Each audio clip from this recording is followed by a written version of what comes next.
សូមស្វាគមន៍មកកាន់ Channel ឆ្នោតលៀបសំណាងមួយរបស់ Admin ថ្ងៃនេះ Admin មានលេខតម្រុយល្អៗរបស់ឆ្នោតយួនសម្រាប់ចែកជូនពុកម៉ែបងប្អូននៅថ្ងៃទី28 ខែ11 ឆ្នាំ2025នេះ ដូចនេះ Admin មិនចង់ឲ្យចំណាយពេលវេលារបស់ពុកម៉ែបងប្អូនយូរតោះយើងមកតាមដានលេខតម្រុយរបស់យើងទាំងអស់គ្នាសម្រាប់លេខតម្រុយ2លេខមានលេខ94លេខ14សម្រាប់លេខតម្រុយអូស2លេខមានលេខតម្រុយទី1អូស90និងលេខតម្រុយចុងក្រោយអូស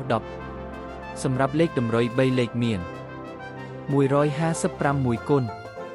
និង745គុណសម្រាប់លេខតម្រុយថ្ងៃនេះ Admin សូមជូនពរឲ្យពុកម៉ែបងប្អូនជួបតែសំណាងល្អទាំងអស់គ្នាហេងៗមានលាភមានជ័យ